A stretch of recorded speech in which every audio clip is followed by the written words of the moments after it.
السلام علیکم ورحمۃ اللہ وبرکاتہ۔ رب اشرح لی صدری ویسر لی امری واحلل عقدۃ من لسانی یفقہوا قولی۔ شہر رمضان الذی انزل فیہ القرآن ھدی للناس وبینات من الہدی والفرقان فمن شہد منکم الشہر فلیصمہ ومن كان مريضا أو على سفر فعدة من أيام أخر يريد الله بكم اليسر ولا يريد بكم العسر ولتكملوا العدة ولتكبروا الله على ما هداكم ولعلكم تشكرون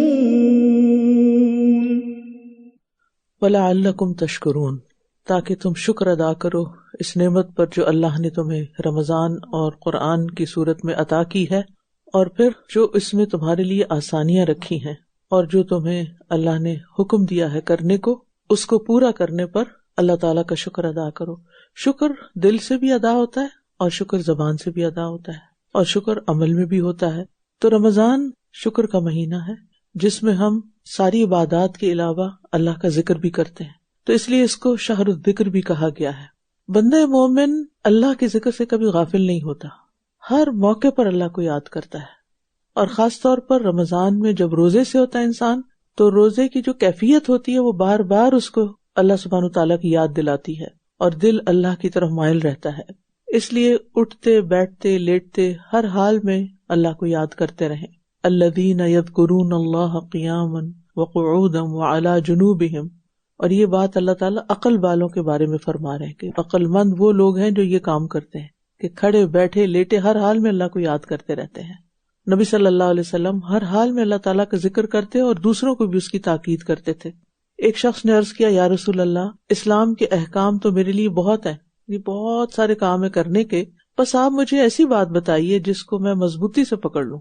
آپ نے فرمایا، تیری زبان ہمیشہ اللہ کے ذکر سے تر رہے، یعنی ذکر کرتے رہو۔ ذکر کی بہت سی صورتیں ہیں، جس میں نماز بھی ہے، جس میں قرآن کی تلاوت بھی ہے، جس میں تسبیحات ہیں، استغفارات ہیں، تعوذات ہیں، دعائیں ہیں، قرآن کا سمجھنا سمجھانا ہے، یعنی دینی علم کی مجالس، وہ بھی ذکر کی ایک صورت ہے۔ پھر اسی طرح انسان جو غور و فکر کرتا ہے اور اس غور و فکر کے نتیجے میں اللہ کی عظمت کو محسوس کرتا ہے، یہ بھی ایک ذکر ہوتا ہے، یہ بھی ایک یاد ہوتی ہے۔ یاد کہاں ہوتی ہے؟ ذکر یاد کو کہتے ہیں نا، اصل میں تو یاد دل میں ہوتی ہے، اور جب دل میں یاد ہوتی ہے تو پھر وہ زبان پر بھی آتی ہے۔ یعنی یہ ہو نہیں سکتا کہ کسی چیز کا خیال آپ کے دل میں ہو اور پھر آپ اس کا اظہار نہ کرنا چاہیں، چاہے وہ محبت ہو، چاہے وہ غضب ہو، چاہے وہ کوئی بھی جذبہ ہو، وہ ظاہر ہو کے رہتا ہے۔ تو اس لیے افضل ذکر کیا ہے؟ جس میں زبان اور دل دونوں شامل ہو۔ لیکن اگر انسان کسی وجہ سے زبان نہیں بھی ہلا سکتا اور دل اس کا اللہ کی طرف راغب ہے، تو وہ بھی ذکر ہی کی حالت میں ہے۔ اور اگر دل کے ساتھ ساتھ وہ زبان سے بھی کر رہا ہے اور اگر اس کے ایکشنز بھی ساتھ ہیں، جیسے نماز کی شکل ہے، تو یہ سب کچھ ذکر ہی کی شکلیں ہیں۔ اور اذکار میں جو بہت پابندی سے کرنے چاہیے وہ صبح شام کے اذکار ہیں، سوتے وقت کے، جاگتے وقت کے، اور اس کے علاوہ ہر موقع کے، گھر سے نکل رہے ہیں، گھر میں داخل ہو رہے ہیں، کھانا کھا رہے ہیں، کھانا کھانے کے بعد، یعنی مومن کی زندگی کا کوئی مرحلہ ایسا نہیں ہوتا جو اللہ کی یاد کے بغیر ہو اور جس پر ہمیں سنت نے رہنمائی نہ کی۔ حتیٰ کہ میاں بیوی کے ملاپ کے وقت سے پہلے بھی اللہ کا ذکر ہے، واش روم جاتے ہوئے بھی اللہ کا ذکر کرتے ہیں، باہر نکل کے بھی اللہ کا ذکر کرتے ہیں۔ تو اب آپ سوچیے کہ کون سا موقع ہے ایسا کہ جس میں اللہ کا ذکر نہیں؟ ہر موقع پر۔ تو بندہ مومن کا دل اللہ کی یاد سے کبھی جدا نہیں ہوتا۔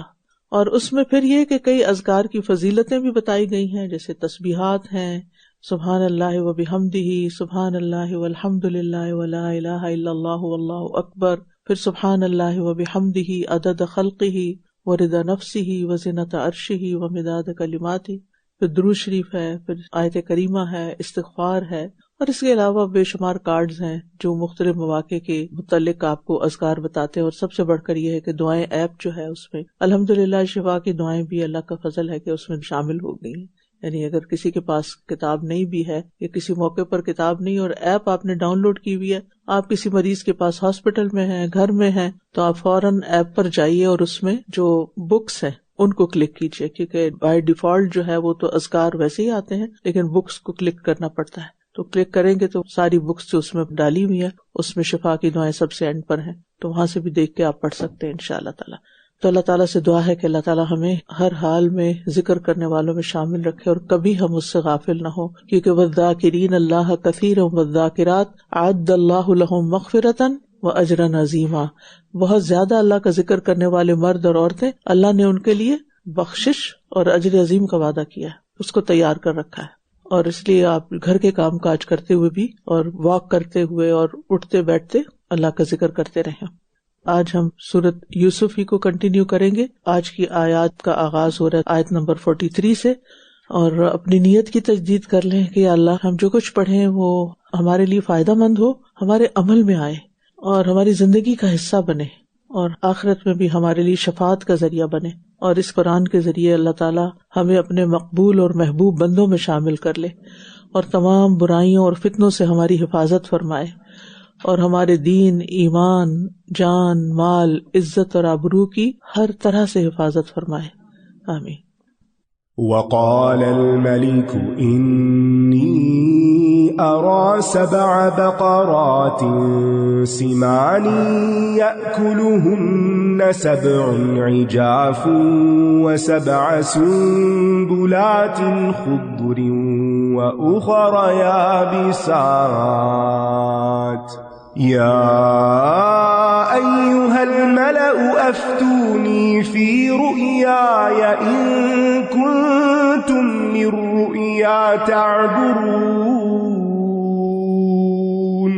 قالوا أضغاث أحلام وما نحن بتأويل الأحلام بعالمين.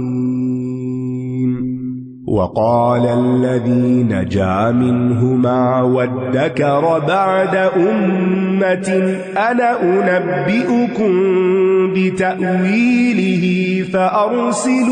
فأرسلون يوسف أيها الصديق أفتنا في 7 بقرات سمان يأكلهن 7 عجاف و7 سنبلات خضر وأخر يابسات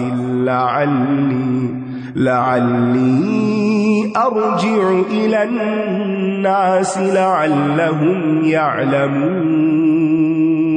قال تزرعون 7 سنين دأبا فما حصدتم فذروه في سنبله إلا قليلا مما تأكلون ثم يأتي من بعد ذلك 7 شداد يأكلن ما قدمتم لهن إلا قليلا مما تحصنون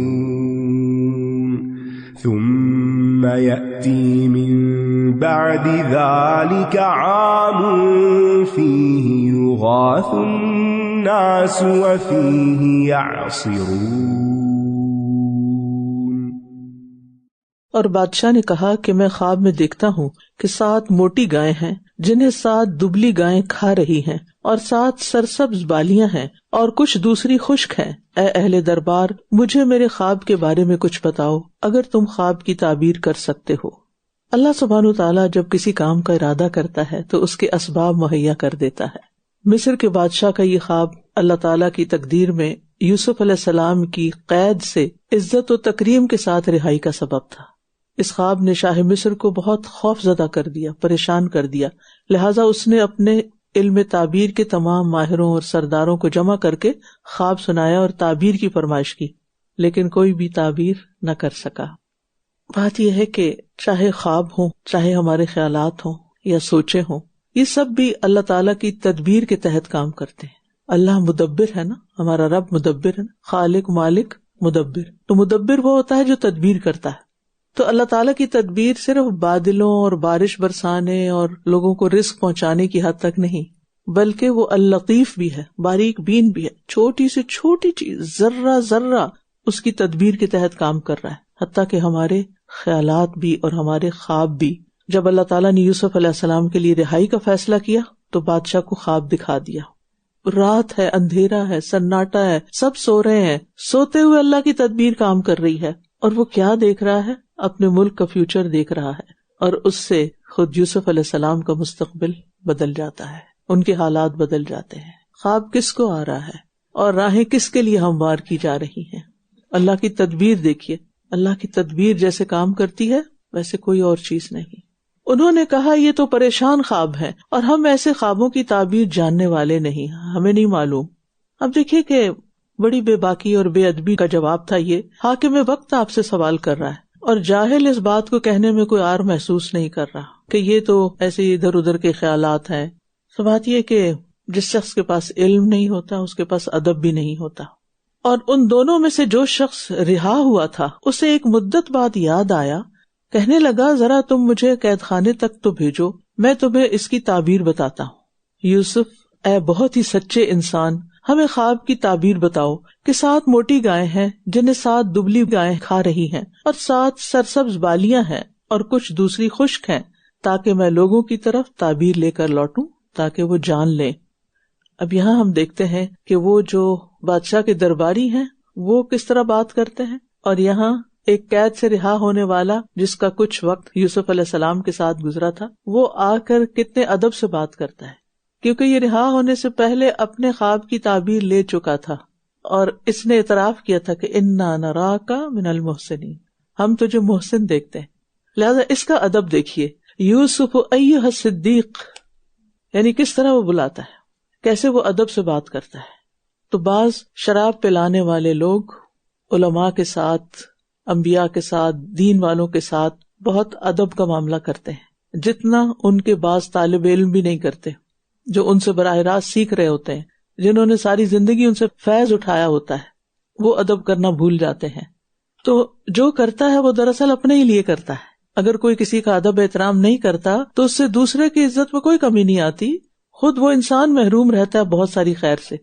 اور ویسے بھی آپ دیکھیں کہ جس سے آپ کو کوئی کام ہو وہاں بات تو ڈھنگ سے ہی کرنی چاہیے نا، بات کا سلیقہ آنا چاہیے، طریقہ آنا چاہیے. تو یہاں ہم دیکھتے ہیں کہ وہ ان کے لیے عزت و تکریم کے القاب استعمال کرتا ہے.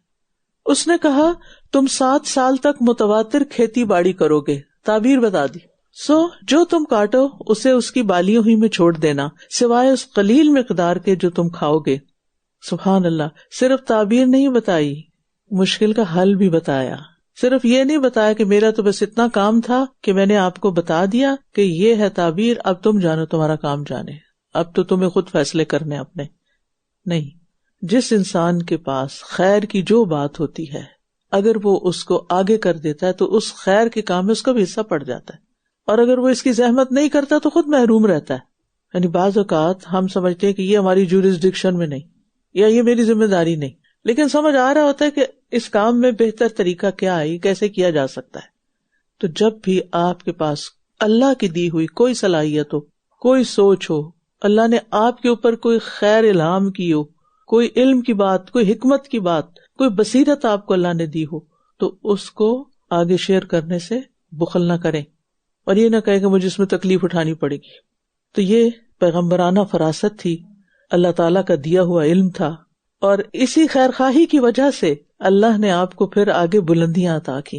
اگر وہ صرف تعبیر بتا دیتے اور علاج نہیں بتاتے تو کیا ان کے لیے خیر کے دروازے کھلتے جو آگے کھلنے والے تھے؟ نہیں. جو خیر خواہی ہوتی ہے نا، کسی کی بھی خیر خواہی اور کسی کے ساتھ بھی بھلائی اور اپنے دل سے دوسروں کے لیے خیر چاہنا، یہ بھی خفیہ چیز ہے نا جو آپ کے دل کے اندر ہوتی ہے اور اس کے مطابق آپ کے عمل ہوتے ہیں. وہ اللہ کو پتا ہوتا ہے کہ آپ کس درجے کے ہمدرد ہیں کسی کے لیے، آپ کے دل میں کیا ہے، کیونکہ وہ دل دیکھ رہا ہوتا ہے، اور پھر آپ کے ساتھ بھی معاملہ اسی کے مطابق ہوتا ہے. یوسف علیہ السلام نے بغیر کسی انعام یا کسی لالچ کے خواب کی تعبیر بتائی. انہیں کچھ نہیں لینا تھا، ان کے ذہن میں کچھ نہیں تھا، انہوں نے تو صرف اللہ کا دیا ہوا علم آگے شیئر کیا. یہ الفاظ ان کے اخلاص اور بے غرضی کو بھی ظاہر کرتے ہیں، اور انہوں نے کوئی شرط نہیں لگائی پہلے مجھے قید سے رہا کرو پھر میں تمہیں بتاتا ہوں کہ تمہارا ساتھ کیا ہونے والا ہے، اور میں اس کا حل بتاتا ہوں. انہوں نے اس کنسلٹنسی کے کچھ چارجز نہیں لیے. اور یہ انبیاء کا اخلاق ہوتا ہے, اور یہ دین والوں کا اخلاق ہوتا ہے, یہ اللہ والوں کا اخلاق ہوتا ہے کہ وہ ہر چیز دنیا کی لالچ میں نہیں کرتے. وہ بے لوس ہو کر, بے غرض ہو کر دوسروں کی خیر خواہی کرتے ہیں. اور کتنے سالوں سے قید خانے میں ہیں, اور جنہوں نے قید میں ڈالا ہوا ہے ان کی خیر خواہی کر رہے ہیں کہ ان کی دنیا سنور جائے. یعنی محسن کے ساتھ تو خیر خواہی کرنی بنتی ہی ہے, لیکن ظالم کے ساتھ خیر خواہی, جو آپ کی پرواہ نہیں کر رہا اس کے ساتھ خیر خواہی, تو کیا اس کا کوئی انعام نہیں ہوگا, اس کا کوئی اجر نہیں ہوگا, اس کا کوئی نتیجہ نہیں ہوگا؟ جو ہم دنیا والوں کے ساتھ معاملہ کرتے ہیں نا, لوگوں کے ساتھ, بعض اوقات اس کا کوئی نتیجہ نہیں نکلتا بظاہر, لیکن جو معاملہ ہم اللہ کے ساتھ کر لیتے ہیں نا, تو اللہ سبحانہ و تعالیٰ اس شخص سے نہیں کسی اور راستے سے آپ کو غیب سے ایسی مدد کرتا ہے کہ آپ حیران ہو جاتے ہیں. اللہ کے ساتھ سودا کرنے والا کبھی بھی محروم نہیں رہتا, کبھی بھی. کبھی اس کے لیے کچھ کر کے تو دیکھے جو صرف اس کے لیے ہو, بندوں سے کچھ چاہنے کے لیے نہیں ہو, کسی مطلب اور غرض اور کسی فائدے کے لیے نہیں. پھر اس کے بعد سخت قحط کے 7 سال آئیں گے, جو کچھ تم نے ان کے لیے پہلے سے جمع کر کے رکھا ہوگا اسے کھا جائیں گے, سوائے اس قلیل مقدار کے جو تم محفوظ رکھو گے. پھر اس کے بعد 1 سال آئے گا جس میں لوگوں پر خوب بارش ہوگی اور وہ اس میں رس نچوڑیں گے. خوشخبری دے دی. وقال الملك ائتوني به فلما جاءه الرسول قال ارجع إلى ربك فاسأله ما بال النسوة اللاتي قطعن أيديهن إن ربي بكيدهن عليم. قال ما خطبكن إذ راوتن يوسف عن نفسه قلنا حاش لله ما علمنا عليه من سوء. قالت امرأة العزيز الآن حصحص الحق أنا راودته عن نفسه وإنه لمن الصادقين. ذلك ليعلم أني لم أخنه بالغيب وأن الله لا يهدي كيد الخائنين. وما أبرئ نفسي إن النفس لأمارة بالسوء إلا ما رحم ربي إن ربي غفور رحيم. وقال الملك ائتوني به أستخلصه لنفسي فلما كلمه قال إنك اليوم لدينا مكين أمين. قال اجعلني على خزائن الأرض إني حفيظ عليم. وكذلك مكنا ليوسف في الأرض يتبوأ منها حيث يشاء نصيب برحمتنا من نشاء ولا نضيع أجر المحسنين. وَلَأَجْرُ الْآخِرَةِ خَيْرٌ لِّلَّذِينَ آمَنُوا وَكَانُوا يَتَّقُونَ. اور بادشاہ نے کہا اسے میرے پاس لاؤ, قید سے آزاد کر کے میرے پاس لے آؤ. تو جب پیغمبر یوسف کے پاس آیا تو اس نے کہا اپنے آقا کی طرف لوٹ جاؤ, ابھی میں نہیں آتا, اور اس سے پوچھو کہ ان عورتوں کا کیا حال ہے جنہوں نے اپنے ہاتھ کاٹ لیے تھے, بے شک میرا رب ان کی چال سے خوب واقف ہے. بادشاہ یوسف علیہ السلام کے علم, بصیرت, خیر خواہی, احسان, ان سب چیزوں سے بہت متاثر ہوا. تو ساقی نے جب شاہ کی خدمت میں حاضر ہو کے تعبیر بتائی اور پھر غلے کو ذخیرہ کرنے کا طریقہ بتایا جو یوسف علیہ السلام نے ان کو ساتھ ہی بتا دیا, تو بادشاہ قدر و قیمت پہچان گیا کہ یہ تو ایک ہیرا ہے. یعنی وہ ان کی ورتھ کو محسوس کر گیا. ایک قید خانے کے اندر ایک اتنا صاحب بصیرت انسان ہے، اسے تو اس دربار کی رونق ہونا چاہیے اور ملکی معاملات میں اس کے فہم اور بصیرت سے استفادہ کرنا چاہیے، لہذا فوراً حاضر کرنے کا حکم دیا۔ یوسف علیہ السلام کا حسن قید کا سبب بنا، علم رہائی کا سبب بنا۔ لیکن ہم عام طور پر کس چیز کو ترجیح دیتے ہیں؟ حسن کو۔ مال خرچ کرتے ہیں تو کس پر؟ حسن پہ، علم کے لیے نہیں۔ دنیا میں علم سے بہت برکتیں ملتی ہیں، اور اگر دنیا میں ملتی ہیں تو آخرت میں علم نافع کتنا فائدہ دے گا۔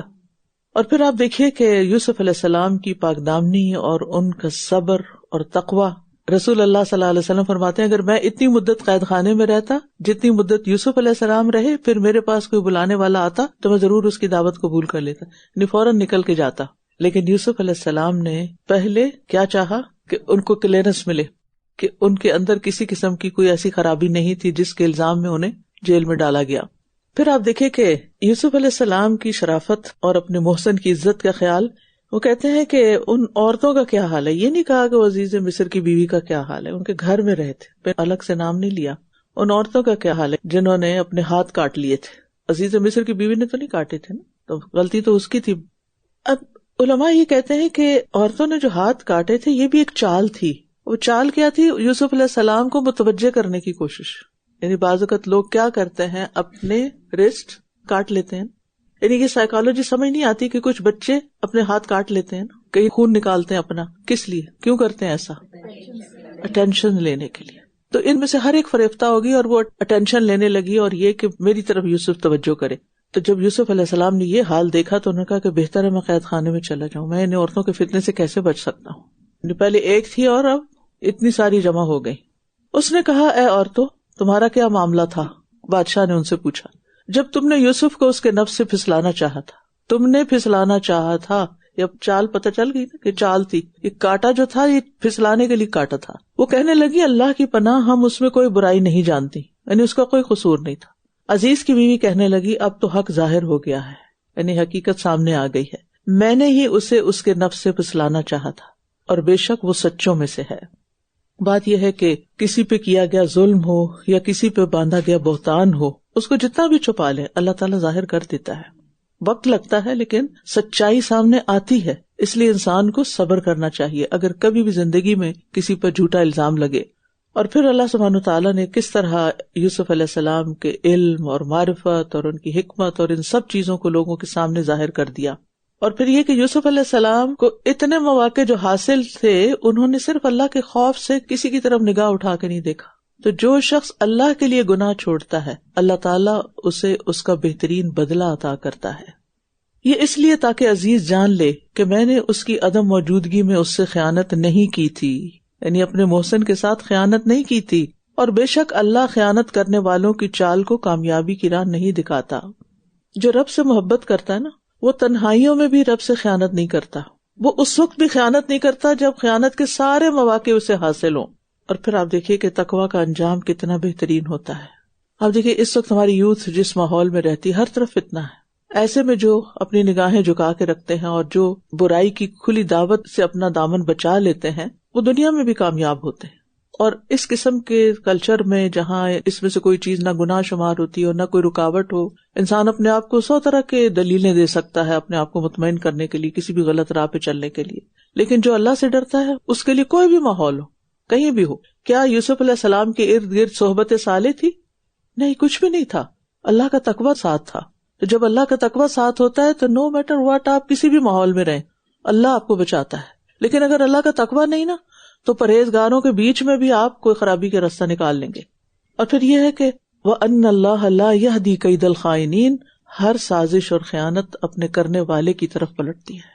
اور میں اپنے نفس کو بری قرار نہیں دیتا، میں نہیں کہتا میں بہت پاک باز ہوں، بے شک نفس تو برائی پر بہت زیادہ اکسانے والا ہے، سوائے اس کے جس پر میرا رب رحم فرما دے، بے شک میرا رب بہت بخشنے والا، نہایت رحم کرنے والا ہے۔ اس کے بارے میں کہا جاتا ہے کہ یہ عزیز مصر کی بیوی کا قول ہے، یا یہ بھی کہا جاتا ہے کہ یوسف علیہ السلام کا۔ بہرحال نفس کی بات ہوئی ہے یہاں، نفس امارہ بھی ہوتا ہے جو برائیوں کا حکم دیتا ہے، لوامہ ہوتا ہے جو گناہ کے بعد ملامت کرتا ہے اور پھر توبہ کی طرف لے جاتا ہے انسان کو، اور مطمئنہ وہ ہوتا ہے جو نیکی اور اچھائی کو پسند کرتا ہے اور اس کی رغبت رکھتا ہے اور برائی سے نفرت کرتا ہے۔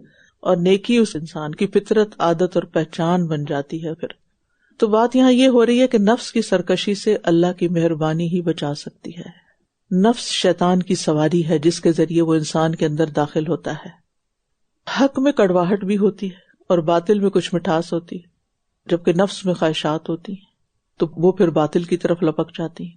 اور پھر گناہوں کا اعتراف جو ہے یہ ہم میں سے ہر ایک کی عادت ہونی چاہیے. وہ غلطی جو ہم جانتے ہیں اور بعض اوقات وہ جو ہم نہیں جانتے لیکن ہم سے ہو جاتی ہے کسی نہ کسی طرح، ان پہ بھی معافی مانگنی چاہیے کہ میں اس گناہ کے بھی معافی مانگتے جو میں نے جان بوجھ کر کیے اور جو انجانے میں کیے، تو اللہ سبحانہ وتعالیٰ پھر معاف فرما دیتا ہے کیونکہ رب غفور الرحیم ہے. اور بادشاہ نے کہا اسے میرے پاس لے آؤ کہ میں اسے اپنی ذات کے لیے مخصوص کر لوں. استخلصہ لنفسی، اخلصہ بھی کہہ سکتا تھا لیکن استخلصہ کیوں کہا کہ زیادہ سے زیادہ اپنے لیے خاص کر لوں، زیادہ سے زیادہ اپنے قریب کر لوں. پھر جب اس نے یوسف سے بات کی تو کہنے لگا آج سے تم ہمارے ہاں بڑے مرتبے والے اور امانت دار ہو. مکین، مرتبے والے کو مکین کہتے ہیں، اور مکانت وہ مرتبہ ہوتا ہے جو صرف ایک یا چند کے سوا کسی کو حاصل نہ ہو، یعنی بہت ہی خاص مقام ہے. یہ VIP، جیسے جبریل علیہ السلام کے بارے میں آتا ہے نا، ان دا ذل عرش مکین، وہ کسی اور کو جگہ نہیں حاصل جو جبریل علیہ السلام کو ہے. ان کو کیوں؟ وہی لاتے تھے. سب سے بڑا کام کیا تھا ان کا؟ وہی لانا. علم کی وجہ سے عزت اور مقام اور مرتبہ، اور امین ہر لحاظ سے قابل اعتماد. تو جس کے دل میں ایمان ہو، تقوی ہو، حیا ہو، اللہ کا ڈر ہو، اللہ لوگوں کے دلوں میں بھی اس کا ایک مقام رکھ دیتے ہیں چاہے وہ ان کے دین پر نہ بھی ہوں. تو علم نے بادشاہ کے قریب کیا اور دیانتداری نے ان کو اور آگے بڑھا دیا. جب ان کو کلیئرنس مل گئی سب کی طرف سے تو اس سے پھر وہ مخصوص ہو گئے.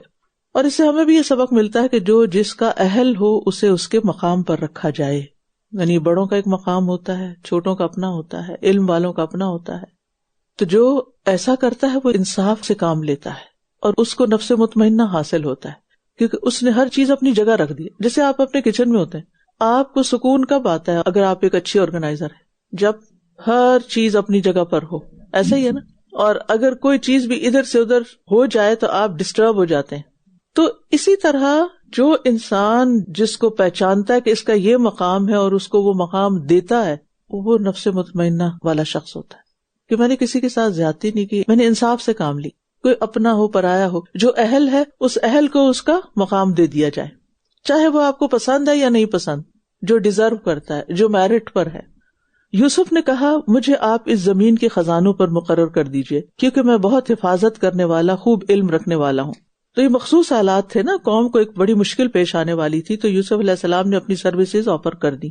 انہوں نے کوئی عہدہ نہیں مانگا تھا کیونکہ بادشاہ نے تو پہلے ہی کہہ دیا تھا کہ میں بہت آپ کو خاص مقام دینے لگا ہوں. تو اس میں سے ان کی چوائس کیا تھی؟ اپنی ایکسپرٹی کے لحاظ سے. خود عہدہ مانگنے سے نبی صلی اللہ علیہ وسلم نے منع کیا ہے. آپ نے فرمایا ہم ایسے شخص کو ہرگز عہدہ نہیں دیں گے جو اس کا ارادہ رکھے، جس کی خواہش ہو، جس کی طلب ہو. تو بادشاہ تو خود انہیں عہدے پر فائز کر چکا تھا آلریڈی، لیکن انہوں نے اس کی عملی صورت پیش کی کہ یہ جگہ میرے لیے زیادہ مناسب ہے. اور اگر کوئی کہتا نہیں اس آیت سے یہی مطلب نکلتا ہے کہ عہدہ طلب کرنا چاہیے، تو پھر اس کے اندر یوسف علیہ السلام والے سارے اوصاف بھی ہونے چاہیے، یعنی وہ کوالٹی بھی ہوں.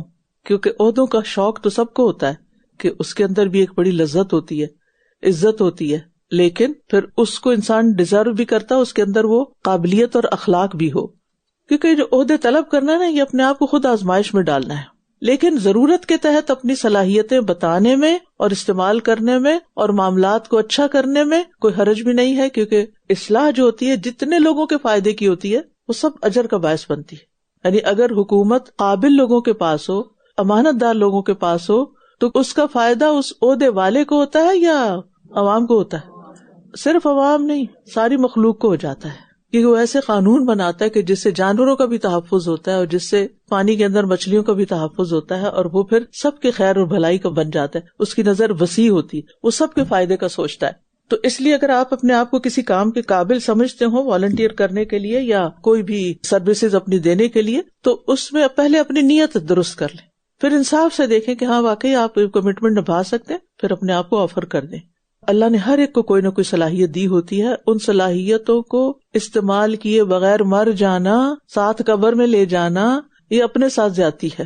اپنی صلاحیتوں کو استعمال کریں. اور اگر اللہ نے آپ کو کوئی لیڈرشپ کا مقام دیا ہے